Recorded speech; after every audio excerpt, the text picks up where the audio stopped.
Bom, bom dia a todos. Estamos aqui, então, para a reunião do Departamento de Tocoginecologia, aqui do Departamento de Tocoginecologia da Unicamp. Hoje é o Dia Mundial da Incontinência Urinária, né, 14 de março. Então, eu tenho o prazer de receber aqui minha amiga, professora Virginia Roncati, para falar para a gente sobre incontinência urinária. E para moderar, então, essa reunião, nós temos o professor Luiz Brito, para também ajudar a Virgínia aqui a conduzir a reunião. Então, eu vou passar a palavra para o professor Luiz Brito, ele vai apresentar a nossa convidada. Com certeza vai ser uma reunião bem interessante aí para todos.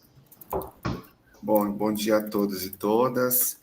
Fico muito feliz que estejam muitas pessoas entrando nessa live, que é uma live super importante do ponto de vista de saúde pública. Nós estamos falando de uma doença que acomete aí 20% pelo menos da população feminina, chegando até mais de 50% a depender da idade, e nem sempre essa doença recebe o holofote que deveria em relação a outras doenças de saúde da mulher. Então, é muito importante. E para falar para a gente sobre o assunto, a professora Virginia Roncati é uma convidada super especial.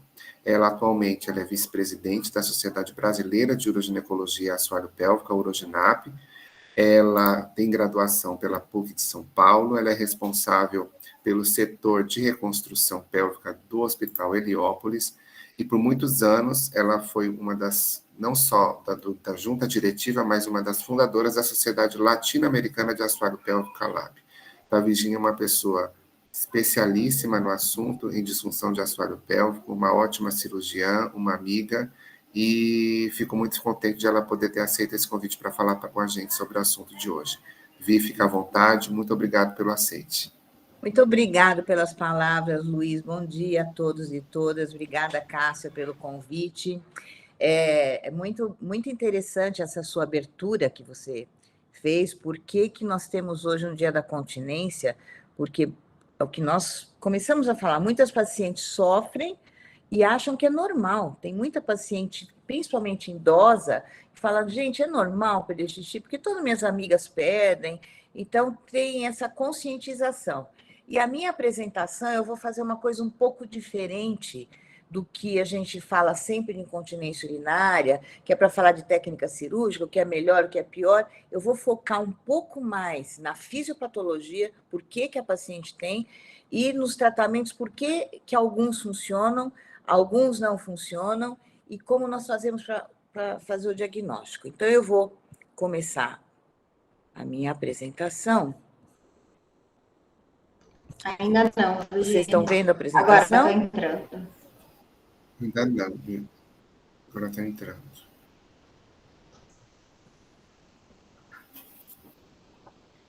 Ainda não. Aparece assim, Virginia Roncati apresentando, mas... A apresentação ainda está em preto, não é nem em branco, né, Brito? A gente não está te ouvindo, Virginia, está com o seu... Tá, eu vou tentar apresentar de novo, compartilhar. Tá.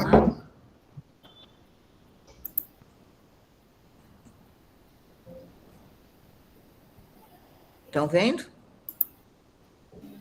Aparece um V, mas não aparece a apresentação. Acho que vai entrar. Então, ele roda como se fosse apresentar, só que para mim, não sei se para cá se aparece, mas não aparece.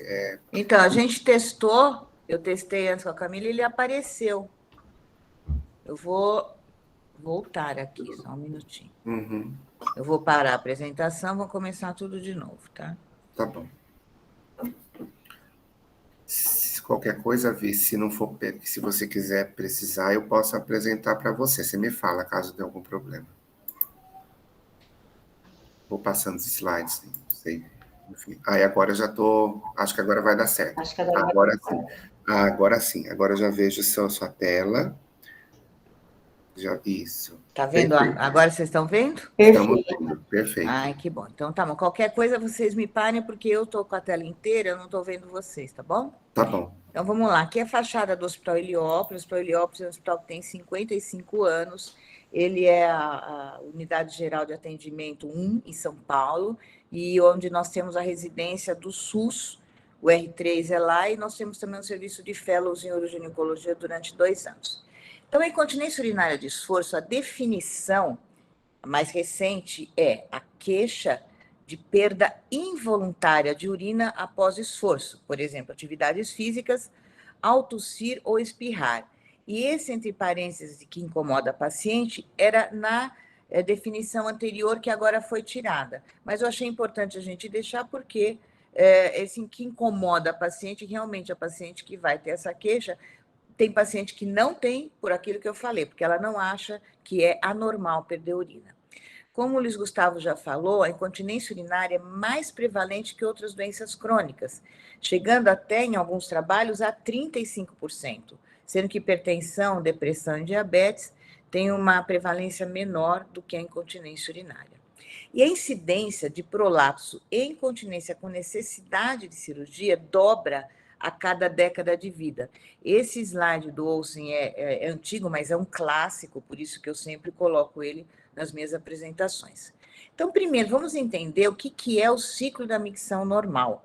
Então, enquanto a bexiga está enchendo, o detrusor, o músculo, está relaxado, a uretra está contraída, o assoalho pélvico contraído.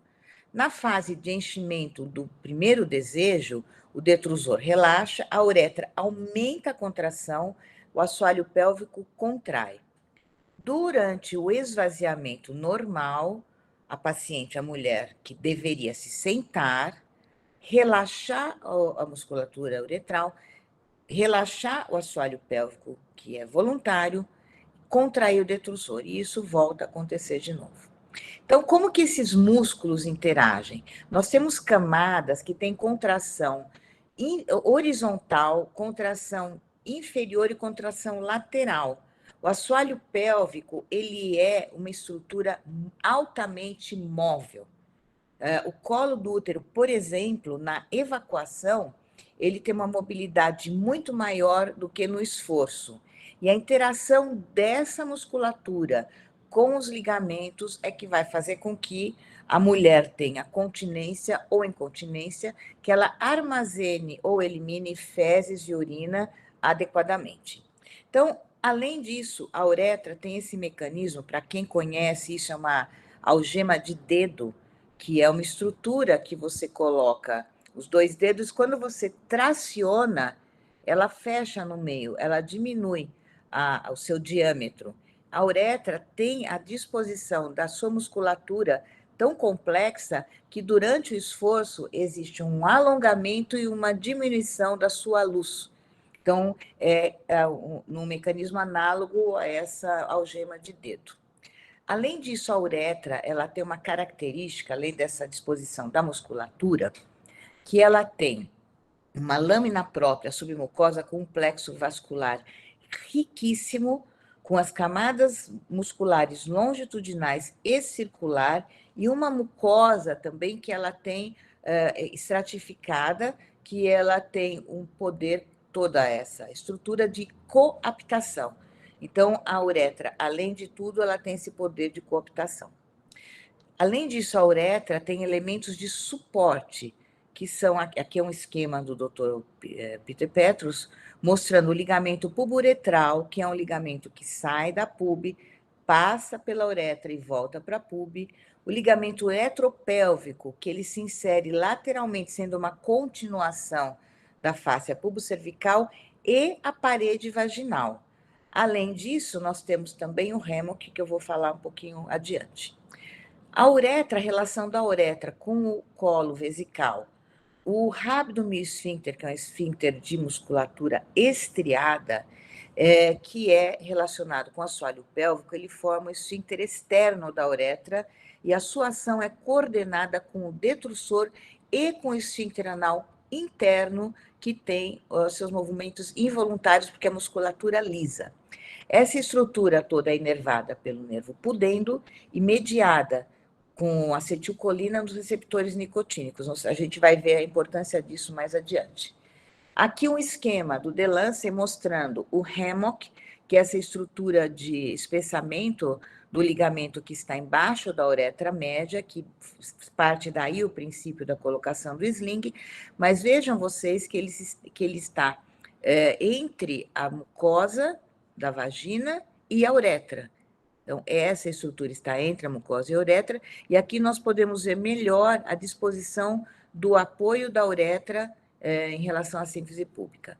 Quando nós temos a contração da musculatura, aqui vocês podem ver a uretra e a contração da musculatura, tá? Toda a contração, os vetores de contração dessa musculatura transmitem as forças de contração e relaxamento para os órgãos, a uretra, a vagina e o reto, através da integridade dos ligamentos. Vocês estão escutando bem, por enquanto? Sim, estamos sim. Ok. A teoria integral, ela faz, que é do Petros também, faz uma analogia da ponte, onde nós podemos ver aqui o osso púbico e o sacro. E entre eles nós temos uma série de estruturas, sendo que anteriormente tem o ligamento puboretral, toda aquela estrutura de ligamentos que mantém a uretra apoiada na vagina, tá? A vagina propriamente dita, os ligamentos uterossacros e a fáscia pubocervical que vai unir tudo isso. E por que a analogia da ponte? Porque se nós pensarmos no osso púbico e no sacro como os alicerces da ponte, e aí, o estaiamento seriam os ligamentos. Se nós temos uma ruptura da parte anterior, tudo isso se desliza posteriormente. Se tivermos uma ruptura da parte posterior, tudo isso desliza anteriormente. Mas não podemos esquecer que a movimentação, esse deslizamento anterior e posterior é necessário para a continência fecal e urinária. Então, como os músculos interagem? No repouso, nós temos 3 vetores em equilíbrio. A musculatura do assoalho pélvico, no repouso, está contraída. Por isso, a nossa dificuldade em avaliar e estudar a anatomia em cadáver. É muito mais fácil estudarmos através de ressonância dinâmica ou ultrassom dinâmico, porque nós podemos ver exatamente como funciona a musculatura do assoalho pélvico. Mas aqui, resumidamente, nós temos uma tração de repouso e durante a micção há uma predominância da contração posterior e relaxamento anterior, e na evacuação é o contrário, nós temos uma predominância da contração anterior com relaxamento da posterior. Então, senhores vejam, e senhoras, como é importante e como é complexo a história da gente ter continência e não continência, e liberação de urina e fezes. Do mesmo lugar que uma estrutura tem que se manter permeável para a saída de fezes e urina, tem que se manter continente as mesmas estruturas para que essa paciente não perca urina, não perca fezes. Então, aqui é um resuminho que eu vou mostrar para vocês, que é uma animação mostrando como funciona o esfíncter interno e externo da uretra durante o enchimento. Então, durante o enchimento, vocês podem ver que os esfíncteres estão contraídos e existe uma aferência, os sinais que vão para o cérebro e voltam, mas isso não é exatamente o que importa agora, mas vocês podem ver que os esfíncteres estão fechados. Conforme há necessidade de urinar, então, em um movimento adequado, com a capacidade adequada, controle voluntário é feito pelo cérebro, tem uma situação adequada, podemos ir até o banheiro. Então, aqui a mulher se senta, o que acontece na bexiga? Só um minutinho. É isso, tá? Os impulsos do cérebro, eles cessam, e o que acontece? Os esfíncteres abrem primeiro o interno, depois o externo. e aí ocorre o esvaziamento da bexiga. Isso é outro fator importante, tá? Então, se você tem durante o desejo, primeiro o esfíncter interno da uretra, ele abre e depois o externo. Então, falando sobre a fisiopatologia da incontinência urinária, esse trabalho é um trabalho recente e é muito interessante que eles fazem uma meta-análise de mais de 3.000 trabalhos, conseguiram só 24 para fazer a meta-análise. Mas, mostrando que a continência é multifatorial, nós temos a uretra com a sua coaptação, torção e anteparo, com as suas estruturas, as fáscias e ligamentos que transmitem os vetores de contração, a musculatura do assoalho pélvico, inervação, vascularização e a coordenação disso tudo. Portanto, são necessárias várias falhas para a ocorrência da incontinência urinária. Então, como nós fazemos o diagnóstico? A teoria integral, ela fala que os prolapsos e sintomas têm a mesma origem, que é a lesão dos tecidos que conectam a musculatura aos órgãos, fáscias e ligamentos. No caso da incontinência urinária, segundo a teoria integral, você tem incontinência urinária quando tem lesão em qualquer parte do compartimento anterior, que para o Petro significa só o sistema de apoio da uretra. Como nós vamos fazer este diagnóstico? O que é essencial? Essencial é história e exame físico. O Dr. Walter Edgar Maffei, esse da foto, foi meu professor de clínica médica e patologia na faculdade, e essa frase é dele e é importantíssima, eu falo para os residentes em toda a primeira aula. A medicina é considerada uma arte e uma ciência ao mesmo tempo. A arte consiste no exame do doente para verificação do mal que o aflige, a fim de curá-lo. E como você faz isso, tirando a história da paciente também. E a ciência aproveita do conhecimento para tornar o tratamento seguro e eficaz. Então, isso, o que é QD? QD, principalmente quem está na graduação, e muitos residentes meus não sabem o que é QD, porque não sei por que mudou hoje. QD significa queixa e duração. Então, por que é importante saber a queixa e duração? Porque o início do sintoma pode trazer sinais do que está causando essa incontinência urinária.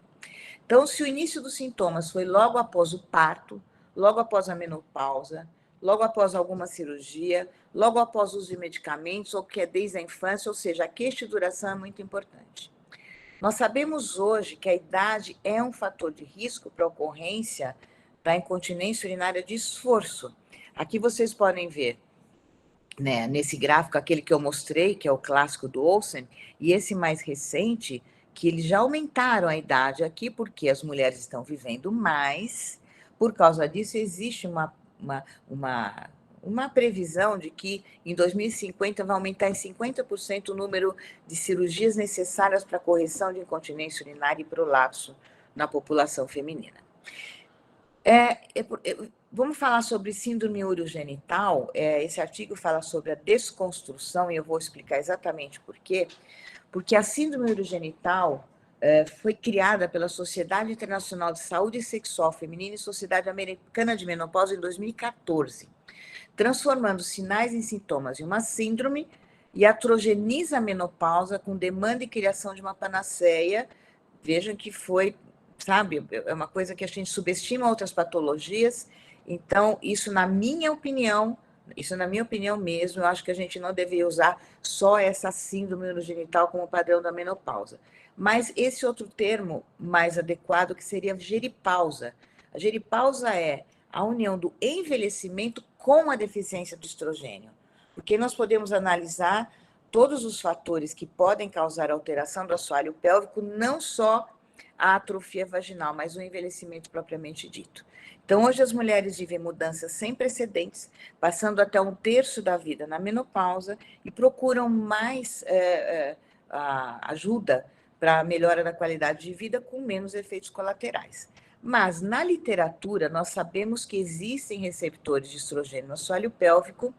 A lesão do assoalho pélvico por baixa de estrogênio não está muito bem fundamentada.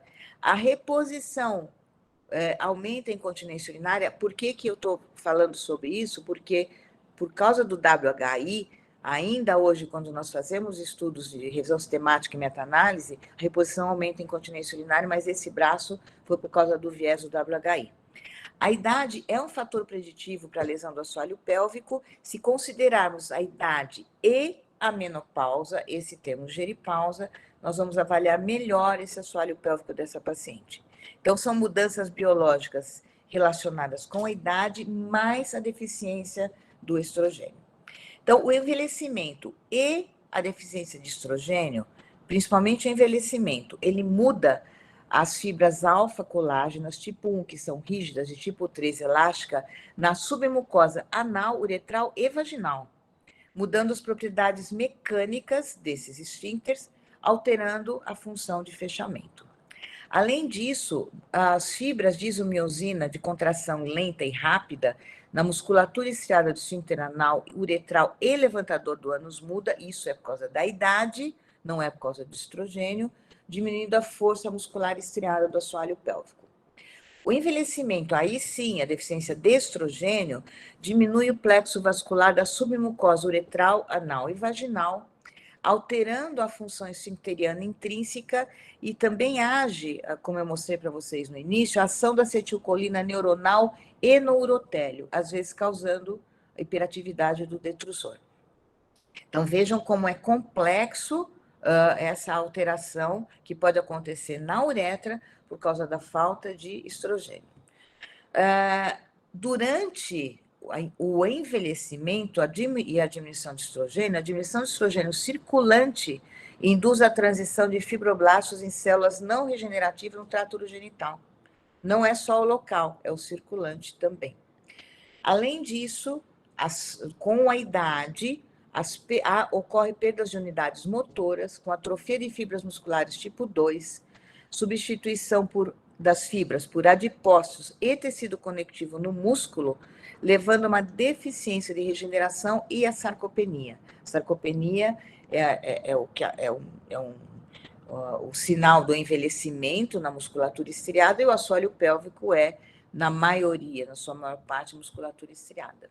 Além disso, repare, regeneração das células musculares é feita pelas células satélites, e existe uma enzima, que é a P27, que ela é responsável pela diferenciação celular e apoptose dessas células.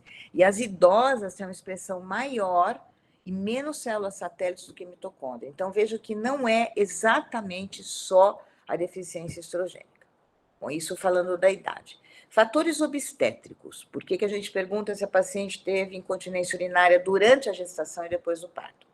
O risco relativo da ocorrência de incontinência urinária em relação ao número de partos, ele dobra no primeiro parto e depois ele não tem tanta influência como os prolapsos, que tem sim um aumento proporcional ao número de partos. Então, é importante perguntar para a paciente quantos partos ela teve, o tipo de parto, a idade que ela teve, se foi com e sem episiotomia, onde ela teve, se foi em casa, no hospital, a duração do trabalho de parto, o peso, e mais importante ainda, se ela apresentava incontinência urinária durante a gestação.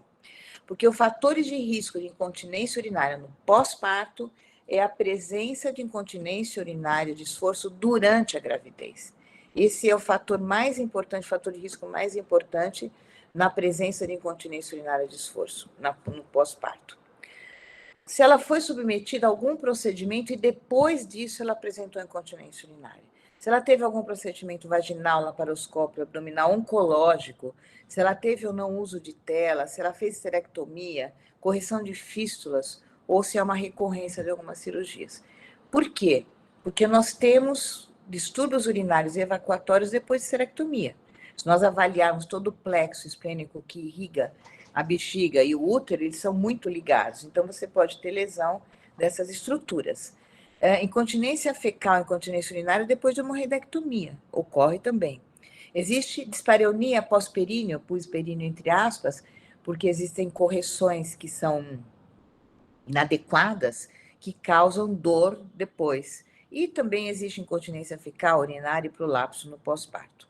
Outras patologias, hoje nós sabemos que a obesidade, ela causa um processo inflamatório. Então, o obeso ele tem muitos radicais livres circulantes, causando muitas alterações na musculatura do assoalho pélvico e nas fáscias também. o diabetes, pressão alta, doenças neurológicas, psiquiátricas ou aumento crônico da pressão abdominal. O que nós vamos achar no exame físico dessas pacientes? Então, aqui nós vamos mostrar. Não acredito, não está passando, mas aqui é um teste de esforço, onde a paciente vai ter a perda de urina no esforço e nós fazemos um reparo virtual dessa estrutura, mostrando que ela para de perder urina. Então, o reparo que nós temos é um reparo de uma dessas lesões do apoio da uretra. O exame físico, a paciente que reclama de perda de urina, nós temos que ver essa perda de urina. Então, às vezes é necessário tirar a paciente de posição de litotomia, colocar de pé e ver se ela tem perda de urina ou não. Avaliar os prolapsos, avaliar o trofismo dessa paciente, porque o que nós vamos ver? Que o teste de esforço, ele tem uma correlação muito grande no rastreamento, principalmente para eficiência esfinteriana intrínseca. Se a paciente ela esvazia a bexiga e mesmo assim ela tosse, perde urina, tem uma relação muito grande com o defeito esfinteriano intrínseco, ou seja, com uma baixa pressão de perda nessas pacientes. Então, no exame físico, avaliar também os reflexos, avaliação neurológica da paciente, porque, embora haja reflexos autonômicos, a função vesical e uretral são controladas por centros corticais que garantem esse controle voluntário da micção. Então, a normalidade depende da integridade e a interação entre o sistema nervoso central e periférico. Pacientes que têm deficiências, que têm lesões medulares, elas vão ter alterações também nesse mecanismo. O teste do cotonete, ele é um teste para a gente ver a hipermobilidade uretral. Se essa uretra não tem um apoio, ela tem uma hipermobilidade. Então, por que existe esse apoio? Então, vamos imaginar que você está molhando um jardim com uma mangueira. Está saindo fluxo pela mangueira. A hora que você pisa na mangueira, se embaixo dessa mangueira tem cimento, o fluxo de água vai parar. Se embaixo dessa mangueira tem grama, o fluxo continua. É mais ou menos dessa maneira que funciona o apoio uretral, o remo, que é todas aquelas estruturas de apoio, e a hipermobilidade. Então, a paciente que tem hipermobilidade, ela não tem este apoio durante a mobilidade. Então, a mobilidade ela é associada com maior taxa de sucesso no pós-operatório do que a hipomobilidade, que normalmente é causada por várias cirurgias, então a paciente não consegue ter essa mobilidade necessária para a sua continência. Então, o diagnóstico correto no esforço, é importante ver o teste de esforço, ver se tem, e detectar falhas, principalmente quando a paciente tem uma imobilidade uretral, mais do que na mobilidade. E na urgência ou na missa, que é outro motivo para outra aula, é importante descartar outras patologias, principalmente a hipomobilidade, a hipocontratilidade uterina e as obstruções. Quais são o valor preditivo do estudo urodinâmico em reproduzir achados clínicos de frequência de incontinência e incontinência urinária de esforço? Se a perda é positiva, tem alta especificidade para confirmar a incontinência urinária de esforço. Então, a gente é meio óbvio, né? É meio óbvio, mas é até importante da gente afirmar. Existe hiperatividade em pacientes assintomáticas no estudo urodinâmico e existe pacientes que o quadro clínico não é confirmado. Então, ela queixa de perda, não tem perda, e algumas têm queixa de urgência e não aparece isso. Então, ele tem um baixo valor preditivo. Teste de esforço com pé de teste, a comparação. Pé de teste é a avaliação do peso do absorvente na paciente, quanto que ela perde com a medida do peso pré e pós o teste. O estudo urodinâmico, ele tem, com o teste de esforço, ele tem até 89% de correlação. O estudo urodinâmico com pé de teste, 60%. Teste de esforço e pé de teste, 67%, mas o resultado varia em países tropicais, uso de reposição hormonal com a idade. O teste de esforço positivo ele é mais confiável para o diagnóstico de incontinência urinária de esforço. A uretra, ela é uma testemunha confiável. Se você vê a perda de urina, porque a paciente tem perda de urina. Então, nós temos que só sistematizar o teste para recriar a queixa, com tosse, valsalva, pulo e fazendo aquela cirurgia virtual. A disfunção miccional, você faz mais o diagnóstico pela história mesmo. Então, Então, a paciente que tem um fluxo anormalmente lento ou micção incompleta, ela fala que ela chega no vaso, ela se senta e a urina não sai imediatamente, que ela tem que fazer esforço para urinar, ela termina, ela tem uma micção, um jato intercortado, nós temos que pensar em hipoatividade detrusora ou obstrução. Então, é muito importante essas pacientes fazerem estudo urodinâmico, tá? E outras, nós fizemos a medida do resíduo, somente 10% delas apresentam um resíduo maior que 150. Então, o estudo urodinâmico, quando aplicado corretamente, ele pode predizer possíveis complicações e informa a paciente e o médico sobre possíveis complicações. Ele documenta, nada mais faz do que isso. Então, o diagnóstico clínico e avaliação da paciente, a história diagnóstico do tipo é importante, o teste de esforço é simples e reproduz o diagnóstico, o teste do cotonete, ele mostra essa hipermobilidade, mostrando também um melhor resultado no pós-operatório. Diário miccional é importante antes do estudo aerodinâmico, pede teste ter uma avaliação objetiva da severidade, uso de questionário de sintomas e qualidade de vida é recomendado. Isso tudo é muito legal na parte acadêmica, quando chega no consultório muda um pouquinho, mas seria importante fazer. Tratamento. Então, eu vou fazer um algoritmo da terapêutica baseado em tudo que a gente viu até agora. Se nós sabemos que você pode ter incontinência urinária por causas uretrais, por causas da fáscia, por causa de musculatura e outras causas neurológicas e vasculares, nós temos que fazer uma avaliação do tipo de incontinência que essa paciente tem. Então, a paciente que fala que ela perde urina de vez em quando ela faz algum esforço, tal, nós vamos avaliar esse assoalho pélvico e nós podemos fazer fisioterapia para ela.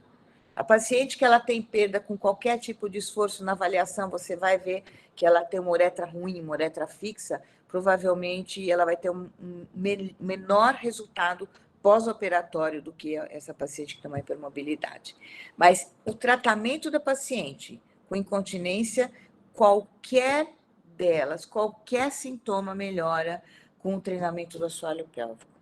Pacientes com predomínio de esforço têm maior índice de memória do que com predomínio de urgência, mas nós temos sempre que pensar que o assoalho pélvico, ele tem uma parte muscular importantíssima, que nós temos sempre que levar em conta isso antes de pensar numa cirurgia. Estou falando agora só de causa de não cirurgia, as energias, tá? Então, as energias, esse trabalho saiu agora, o tratamento com o laser, ele não mostra nenhum benefício sobre o não laser, de incontinência urinária de esforço, tá? E eles sempre recomendam que os sintomas devem ser avaliados sempre relacionados com o assoalho pélvico, com os exercícios de assoalho pélvico. E esse trabalho, que é da escola da Unifesp, que dos nossos amigos, é um trabalho muito bem feito, mostrando que o laser e a radiofrequência são tratamentos sem maiores complicações, eles têm resultados similares, eles mostram um resultado melhor do que a paciente que tem o placebo lá da energia, mas o controle deveria ser feito, na verdade, com reposição hormonal ou com fisioterapia. Então, qual que é o único sinão desse estudo? É que a idade média dessas pacientes foi de 50 anos, então provavelmente elas podiam estar tendo experimentando lesões por causa do hipoestrogenismo. Nós temos que avaliar com o hipoestrogenismo, que ainda é hoje o gold standard para o tratamento da atrofia vaginal, o estrogênio local. E esse tratamento também que foi agora, o laser, né, uma revisão sistemática, ele aumenta a espessura da mucosa vaginal, por isso que a gente viu naquele suporte, que isso é importante, aumenta o volume dos capilares, também é importante, aumenta a concentração de colágeno, remodelação de estroma da mucosa, aumentando a atividade proliferativa. Então, ele diminui os efeitos da atrofia. A paciente que ela tem incontinência urinária depois da menopausa, por causa disso, provavelmente ela vai ter alguma melhora mesmo. Mas o que nós temos hoje, uma baixa qualidade ainda nos estudos sem recomendação, e mais do que tudo, a duração desse efeito nós ainda não sabemos quanto temos. E eu vou falar muito rapidamente, porque acho que não é mesmo objetivo, mas é para saberem como que a gente faz os tratamentos para estabilização uretral, que pode ser suprapúbico, vaginal, através de agulhas. Para quê? Todos eles para diminuir a hipermobilidade uretral. Esse é o objetivo, e porque todos eles tiveram sempre, o BIRT foi um gold standard até nos anos 90, porque ele diminuía a mobilidade uretral. E o suporte uretral sem tensão, que ele não impede a mobilidade uretral, mas ele dá um apoio para a uretra, que são os slings, tanto os de fáscia, tanto os autólogos como os sintéticos, tá? Que pode ser feito retropúbico, transobturatório, mini sling, aqui também é motivo para outra apresentação. E os agentes de preenchimento, que são as injeções ou os devices, que são usados principalmente em homens, que são obstrutivos, que são agentes obstrutivos, mas que podem ter sua função também. Depois de toda essa conversa hoje aqui no mundo, que não pode fazer sling e tal, existem hoje recomendações da Sociedade Internacional de Continência, da Sociedade Internacional de Uroginecologia, Sociedade Americana, da brasileira também, que os slings de uretra média continuam. Quando o tratamento é cirúrgico, o padrão ouro para essas pacientes. Então, os fatores de risco para o insucesso pós-operatório os fatores clínicos, incontinência urinária mista, cirurgia prévia, índice de massa corpórea acima de 35, idade acima de 75, presença de diabetes mellitus. E eu inseri aqui também o cigarro, que são os trabalhos mais recentes, o fumo. E urodinâmicos, a paciente que apresenta hiperatividade ou dificuldade de esvaziamento, baixa pressão uretral e imobilidade uretral. Então, nós temos que tratar a paciente não o exame, as queixas devem ser reproduzidas, oferecer o melhor tratamento, estar sempre do lado da paciente, seguir a paciente e esclarecer a paciente sobre cada tipo de tratamento que nós temos hoje. Obrigada. Excelente, Virgínia. Deixa eu parar aqui. Pronto. Tá? Então, assim, o que eu quis mostrar não foi só o que a gente faz, mas como é complexa a incontinência urinária de esforço. Ela se torna mais complexa ainda quando a gente avalia a incontinência urinária mista, e atinge 40% até das pacientes, e aí entram outros fatores. Mas hoje nós temos que avaliar cada paciente, e a gente entende agora por que as pacientes que às vezes fazem laser, qualquer tipo de energia, melhoram, porque a paciente com fisioterapia melhora e muito, e porque algumas delas têm que fazer o tratamento cirúrgico. Mas tem que escolher em cada uma delas, né, o que a gente vai fazer. A gente não pode sair operando todo mundo, tem casos que a fisioterapia não dá, eu sempre falo que não dá para fazer assoalho pélvico sem fisioterapia. Não dá. Por causa dessa estrutura toda complexa que nós temos. Acho que foi excelente aula, viu, Virgínia? Muito clara. Eu já tinha visto várias aulas suas, mas algumas pessoas aqui, acho que foi a primeira vez que teve essa oportunidade. Foi muito boa mesmo. Agora, a gente parte de um ponto antes, né? Que é as pessoas entenderem que não é normal, né, perder urina, né? Que é um trabalho que você, dentro das comissões, tanto da latino-americana quanto da brasileira de uroginecologia, vem trabalhando, né? Não é normal perder urina, né? A gente fala muito sobre isso, mas, assim, agora vamos ser bem... Nós somos nas sociedades, essas duas sociedades, a IUGA, a AUGS, estou revisora da AUGS, né?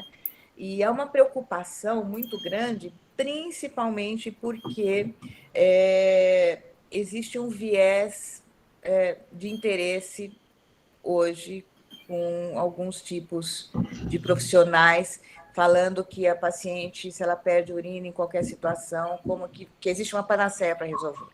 Tá? Então, nós temos que deixar isso bem claro, que a paciente que entra na menopausa, ela aumenta a chance de ter sintomas urinários, é importante ter tratamento. A paciente que ela pode ter 70 anos, e hoje é isso, eu recebo pacientes no ambulatório, principalmente do Heliópolis, paciente com 80 anos que fala, doutor, eu perco urina, mas o médico falou que é normal porque eu tenho 80 anos. Não é normal. Ela pode ter 80 anos, nós vamos tratar essa paciente. Às vezes, com estrogênio local, ela melhora, às vezes é fisioterapia, às vezes nós vamos fazer a cirurgia. Mas temos que oferecer para ela o melhor tratamento. E nós temos a live de hoje, ela é aberta até no Instagram, que é para paciente. A gente está fazendo essa divulgação na Uroginap, vocês entrem, hashtag Uroginap no Instagram. Às 20 horas vai ter a live com a doutora Maria Sartori falando sobre isso. Você tem o link, Brito, para pôr aqui no nosso chat, para quem tiver interesse? É que, na verdade, é um Instagram, né? Então, e do Instagram não vai ser no link. Então, tá? O que acontece? A pessoa tem que buscar a página da Uroginap, que é @Uroginap. Se ela não segue, ela tem que seguir, porque na hora que ela segue, ela passa a seguir, ela imediatamente, se ela estiver ligada no Instagram, vamos dizer, eu entrei no Instagram às 7h55. Às 7h59, às 8 da noite, a Uroginap vai entrar ao vivo e aparece um aviso no seu celular dizendo Uroginap entrou ao vivo. Aí você clica, você passa a acompanhar essa live. Entende? Dá para você colocar um lembrete também no seu celular para fazer isso, né? E é legal para as pacientes, porque vai ser mesmo voltado para paciente. Mas isso que a Virginia falou é muito interessante. E uma vez eu fiz uma aula só sobre isso, né? De perder urina, sobre a coisa da normalidade. E é incrível como isso é um tabu e independe de nível de desenvolvimento no país. A taxa de mulheres que procuram o médico ou o fisioterapeuta ou o profissional de saúde pela queixa de perda de urina é 30%. Só. A incontinência urinária é uma das queixas onde menos se busca o profissional para se tratar. Porque 40% a 50% das mulheres, pode ser no Canadá, pode ser na Dinamarca, pode ser na Polônia, pode ser no Irã, pode ser no Brasil, 40% a 50% delas acham que é uma doença do envelhecimento. E isso é exatamente estável ao longo da idade. Então, se você pergunta para uma pessoa de 20 anos, ela acha a mesma coisa que a pessoa de 80. E a gente precisa exatamente começar nas pessoas jovens de que perder urina não é normal, para que elas se cuidem, para que elas se previnam, né? E eu gostei da fala da Virginia, porque ela também falou da questão da gestação e da incontinência na gestação, do efeito da gestação. Dá para fazer um tratamento de prevenção da incontinência durante o período do pré-natal.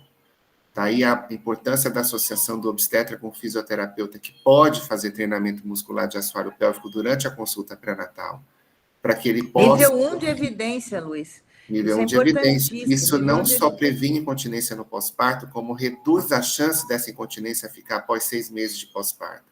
Então, vejam como é uma situação onde a gente trabalha isso. Inclusive, existem calculadoras de risco para disfunção de assoalho pélvico de acordo com a via de parto. Uma delas bem famosa é uma que chama UR Choice, que é uma calculadora de risco australiana, e que é aberta, qualquer obstetra pode pegar e dizer para a sua paciente.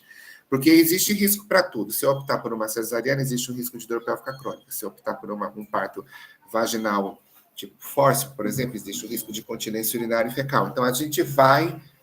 eu acho que o importante é a orientação dessa paciente durante o período antinatal, quando a gente fala nessa dinâmica. E eu acho que a Virginia passeou muito bem pela interface de tudo, né? Incontinência na mulher não grávida, na mulher jovem, na mulher com mais de 40...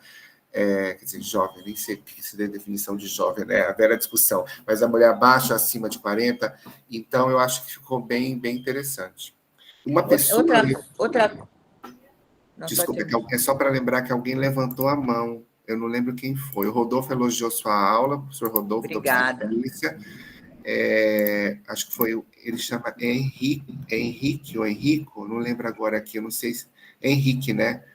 Quer fazer a pergunta, Henrique? Só um adendo, Luiz, é isso que você está falando. Tá. No Brasil, um trabalho super recente agora que eu levantei, que eu dei uma aula de sexualidade, os fatores que impactam mais negativamente a sexualidade na mulher é a menopausa e incontinência urinária. Então, é importante, a mulher tem incontinência, isso impacta, e mesmo assim existe uma dificuldade para ela buscar ajuda. No consultório, que eu faço gineco geral também, se eu não... Tem paciente, a gente começa a ver, comece a perguntar para as suas pacientes se ela tem incontinência. Se você não pergunta, elas não falam. Hoje eu tenho paciente nada, né? Se você pensar que a prevalência pode chegar a 50%, né, em torno de 50%, é muito alta, né? Cada 2 pacientes, a que está do seu lado, direito ou esquerdo, deve estar perdendo urina, se não for você a pessoa que está perdendo urina. É verdade. Na menopausa, isso é incrível, que a gente pergunta para as mulheres, e isso em esforço, se a gente for pensar em urgência, que eu falei, aumenta muito. Aumenta muito. E a gente tem que lembrar que a população envelhece, no sentido de que cada vez mais nós vamos ter uma grande população menopausada, senil, e que vai nos procurar no consultório. Hoje nós não temos limite para tratar uma paciente, a gente não pode fatalizar o processo, dizer, não vamos tratar porque tem 80 anos. Porque é isso, a mulher de 80 anos hoje, ela tem uma qualidade de vida muito melhor que a mulher de 80 anos há 80 anos atrás, né? Eu estava pensando, refletindo sobre esse processo esses dias. A paciente mais idosa que eu atendi em uroginecologia, ela tinha 103 anos, e a paciente mais idosa que eu operei tinha 94, e a paciente está ótima com 96. Então, eu acho que a gente precisa entender cada vez mais, a gente vai ter a necessidade de um atendimento, principalmente para essa faixa etária. A gente tem aqui bastante gente do departamento, a professora Lúcia. Eu acho que se a gente pensa em incontinência urinária e em menopausa também, eu acho que é uma coisa bem interessante, assim, né? Porque se você pensar que a expectativa de vida até poucos anos atrás era 50 anos, aí na década de 50 a expectativa de vida das mulheres era 50 anos. Então, o que acontecia? Elas não viviam na menopausa, muitas nem atingiam a menopausa, e de forma paralela aí, a mesma coisa com a incontinência urinária. Hoje não dá, com uma expectativa de vida de quase 80 anos, não dá para você pensar que a mulher vai ficar 30 anos perdendo urina, um terço da vida, anos com sintomas climatéricos. Associado a isso, eu acho que a gente tem um raciocínio para fazer também. O tratamento hoje da incontinência urinária, que envolve várias coisas, como você disse, mas vamos pensar no pior cenário, essa paciente precisa de um tratamento cirúrgico. Esse tratamento cirúrgico, ele é minimamente invasivo, então você consegue fazer um tratamento cirúrgico numa senhora de 80 anos hoje. Então, não faz sentido a gente não falar de incontinência urinária e não faz sentido a gente não oferecer tratamento para todas as pacientes. Flora, eu já vou responder essa pergunta. Aqui junto o Brito vai abrir, mas a gente tem também o pessoal da Físio que está aqui junto. Ótimo. Não, deixa eu só completar esse seu comentário. Tem uma apresentação que eu faço que é sobre envelhecimento e assoalho pélvico. E eu uso a Madonna como ícone. Por que a Madonna? Porque nós tivemos toda essa mudança com a mulher que hoje tem 60 anos, que é a Madonna. Então, se você pegar a mãe da Madonna, a avó da Madonna, a bisavó da Madonna, a gente vê a diferença que teve em todas essas gerações. E hoje, as gerações antes que demoravam 20 anos para ter grandes mudanças, hoje demora muito menos. A geração Y para Z hoje demora 5 anos, antes eram 20 anos.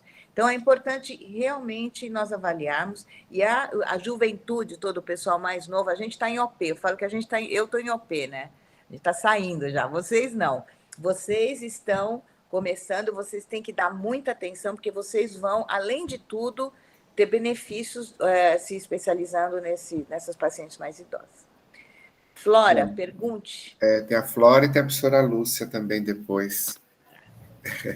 Então, bom dia, a gente aqui é da Físio, a Flora, eu sou a Tiziana, a gente está aqui com todo o curso de especialização acompanhando a aula, então, muito obrigada, parabéns aí, doutora Virgínia, porque eu acho que realmente é um tema que a gente precisa abordar, e falando um pouquinho aqui do outro lado dessa evidência aí da fisioterapia, dos tratamentos que a gente faz aqui dentro do nosso serviço, acho que o doutor Brito, a doutora Cássia já colocaram isso também, mas a gente tem muito desse público jovem no parto, que já vem com queixa e que a gente já vai trabalhando e a gente realmente percebe esse desfecho muito melhor depois no pós-parto, mas a gente também vê esse público de mulheres mais idosas que vêm com esse relato de que acha que não vai melhorar e mesmo a gente trabalhando, a gente percebe que uma mínima melhora ou aquelas melhoras que realmente trazem aí um benefício para a paciente, trazem para ela muitas vezes surpresa. Ah, mas eu não sabia que ia melhorar, mas o médico falou que eu não posso operar, estava achando que não tinha mais solução para mim.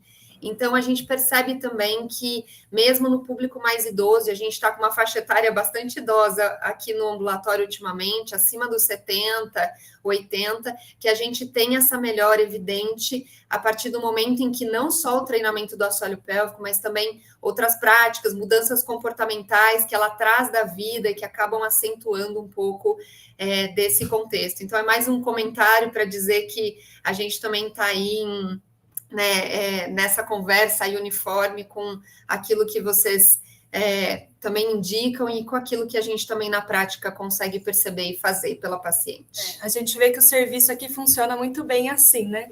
Eles avaliam que tem alguma queixa de incontinência e já mandam para fisioterapia. A única coisa é que às vezes a gente não dá conta, a nossa lista de espera é muito, muito grande, e esse é o nosso impasse, assim, de todas as pacientes fazerem fisioterapia antes de fazerem a cirurgia, né?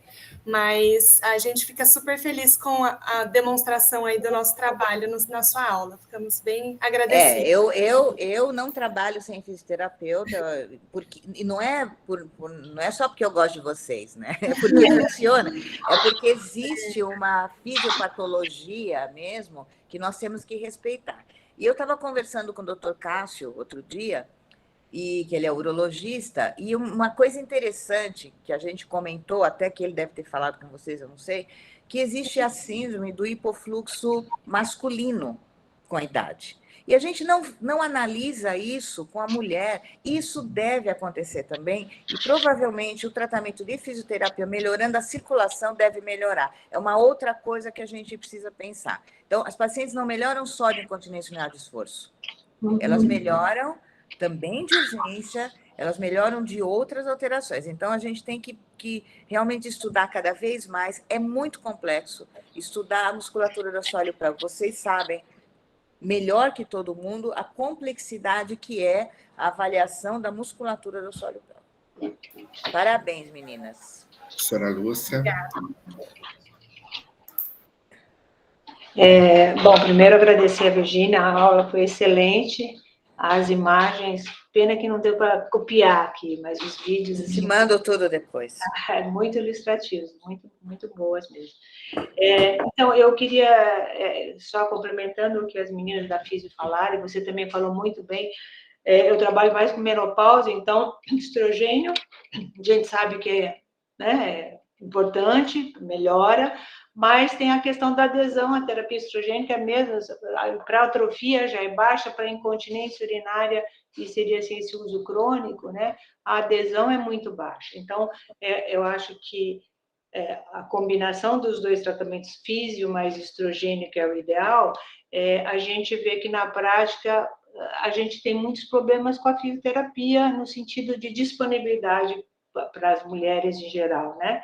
Então, aqui na Unicamp eu não sei, mas tem uma fila de espera que normalmente elas ficam lá esperando alguém ligar, e assim, como é que a gente pode, ou o que já existe assim de programas públicos, vocês acham que tem assim uma preparação na rede pública, no SUS, do ponto de vista de fisioterapia? Porque eu acho que essa é uma demanda assim que está muito, né, reprimida, e às vezes as pessoas pulam etapas, é mais fácil oferecer um laser, uma radiofrequência, do que tentar conseguir uma físio, até em questão de convênio tem muitas limitações, né?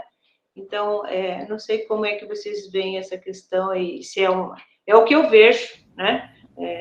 Pelo menos aqui dentro da Unicamp, um pouquinho na parte de consultório, eu acho que a gente vê esse problema prático. Então, vamos lá. Dois pontos. Primeiro ponto, a adesão à reposição hormonal via vaginal ao estrógeno tópico. Uhum. É importantíssimo o uso. Não tem nada que substitua ainda, a não ser radiofrequência durante um ano, laser para as energias. Como é que você faz para melhorar a adesão dos seus pacientes? Tira o aplicador.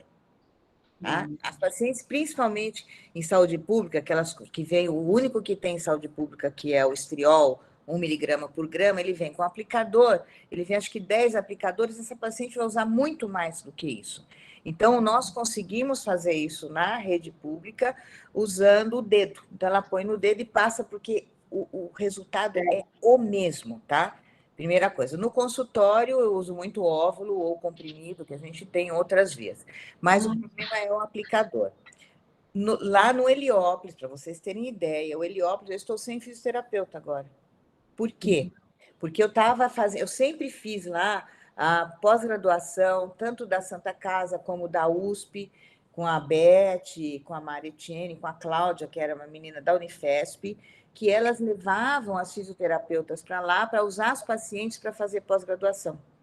Só que isso é uma dificuldade, então, antes da pandemia, a gente tinha, depois da pandemia, o Heliópolis virou um hospital direcionado para a Covid, todas as fisioterapeutas foram para a UTI.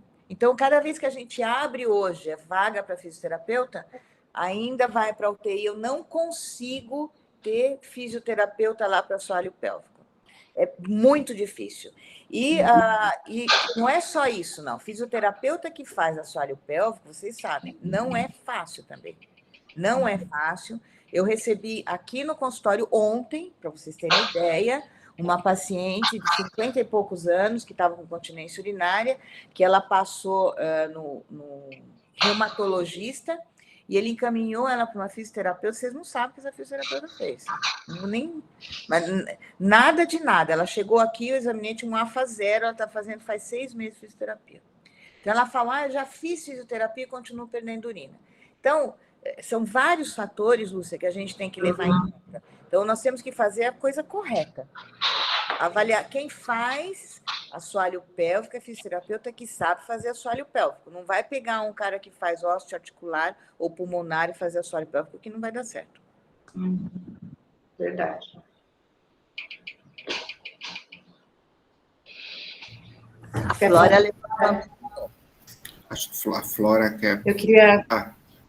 Estou vendo agora aqui. Oi, Marta. Queria complementar. Bom dia, doutora Virgínia, eu sou Marcela. Eu acho que esse é um tema que isso é um assunto que não acontece só fora, acontece aqui dentro também. A gente conversou já bastante sobre isso, eu conversei recentemente com a doutora Cássia, porque a gente tem uma lei, que é a RDC 7, que ela nos ampara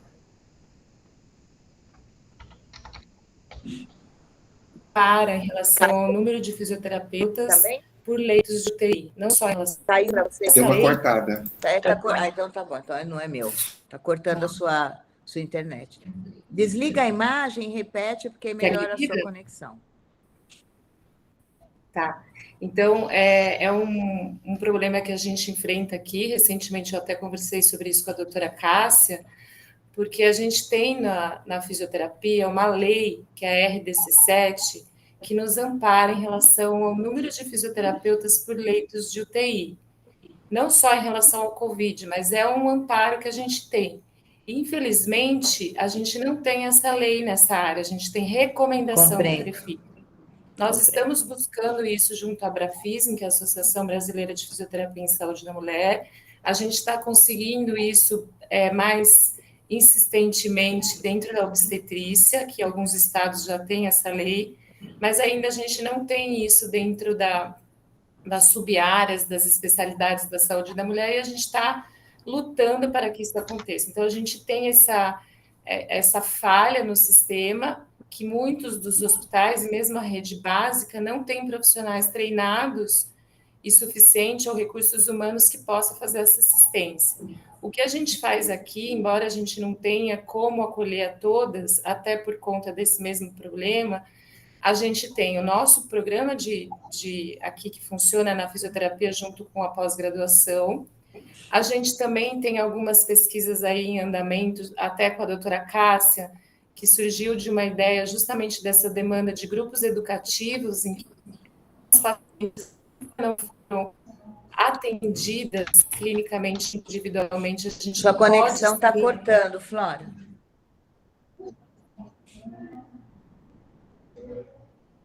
A conexão dela está ruim, né? Está ruim a conexão. Tá. Mas eu entendi.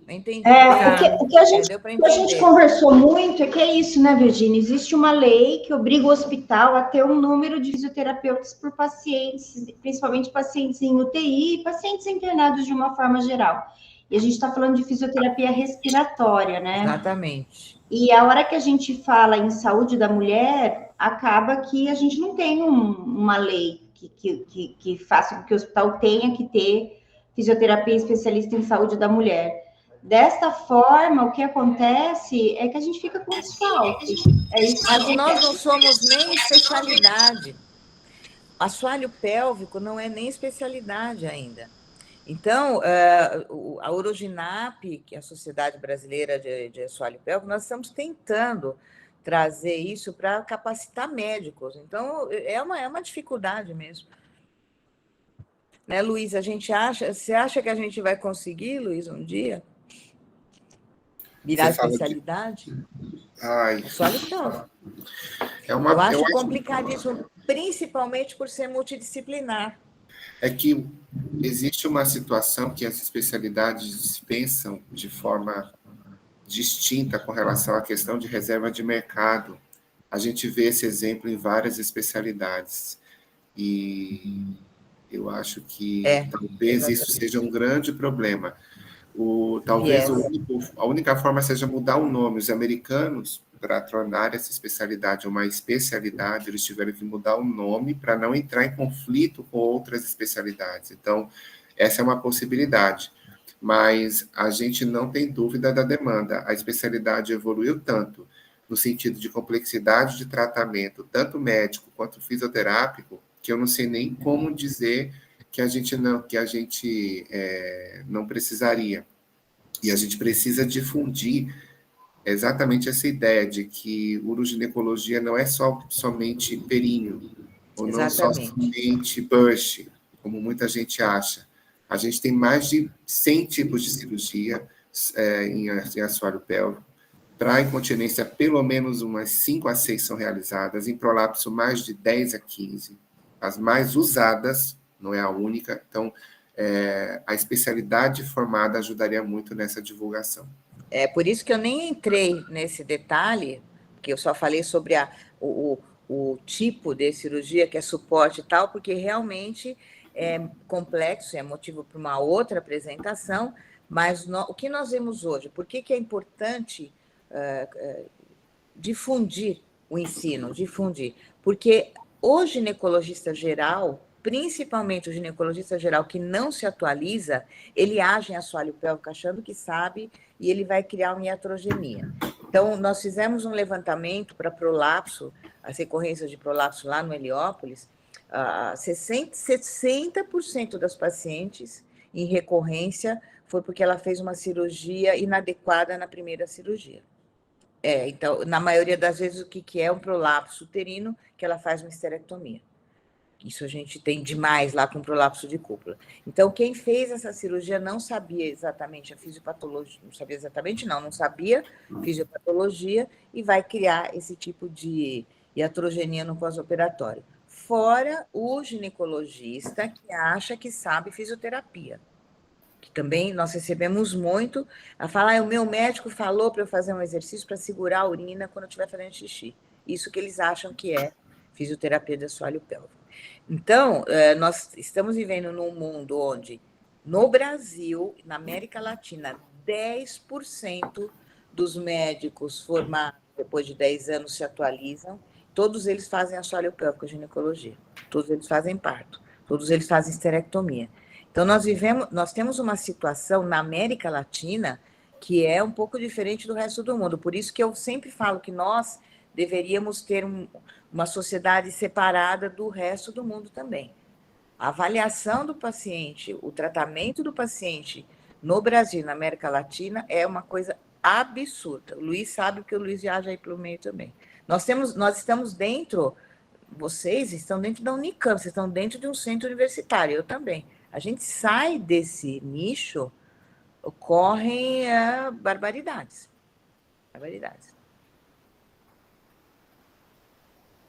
E a nossa função, por isso que é tão importante a criação de uma especialidade. Ok. Pessoal, mais alguma pergunta? Acho que foi uma explicação muito boa. Acho que você deu um passeio muito grande por esse cenário, Virgínia, foi muito bom. Acho que todo mundo está levando a mensagem final, que é exatamente saber que perder urina não é normal, que existe uma série de causas e fatores influenciando a incontinência urinária em todos os períodos de vida da mulher, e que os tratamentos também são multidisciplinares e que podem se reorganizar de uma forma individualizada, dependendo do caso de cada paciente. Eu queria, Cássia, não sei se você está aí, queria agradecer a possibilidade da Virgínia ter vindo nos visitar aqui online na Unicamp. A Virgínia já é amiga da Unicamp. Primeiro começou pela urologia, onde ela é muito amiga do professor Paulo Palma, do Cássio Risseto, mas também é nossa amiga também da ginecologia, então é nossa convidada sempre. E queria agradecer a presença de todos e todas que puderam estar aqui, né, os professores da obstetrícia, os professores da oncologia, da ginecologia que estiveram aqui, né, para assistir essa apresentação que foi brilhante. Não, foi muito bom, também queria agradecer, é um prazer, viu, Virgínia, ter você Obrigada aqui. a vocês. Prazer muito grande, um prazer ter... A sua aula foi ótima, e um prazer também poder discutir esse tema, né? Ainda bem que a gente tem aí um dia mundial para a gente poder discutir, trazer isso para os alunos, para os professores de outras áreas dentro da ginecologia, né? Porque eu acho que a mensagem é realmente essa, né? Perder urina não é normal, não vamos ficar perdendo urina, vamos trabalhar aí com o envelhecimento das mulheres, né? Porque todo mundo vai envelhecer, felizmente, né? Porque a outra opção é pior, né? A outra opção é pior, e aí a gente tem que cuidar disso, que as mulheres possam ter aí mais anos de vida, mas mais anos de vida com qualidade também, né? Então, acho que foi muito bom, viu, Virgínia? Obrigada, Brito, obrigada, Virgínia. Convido todo mundo para a reunião da próxima semana. Já aviso que a reunião da próxima semana também vai ser online, às 10h30. Vai ser uma discussão sobre a avaliação da residência médica com o professor Gustavo Salata, lá de Ribeirão Preto. Muito obrigada a todos. Obrigada, gente. Tchau, beijo. Tchau, beijo.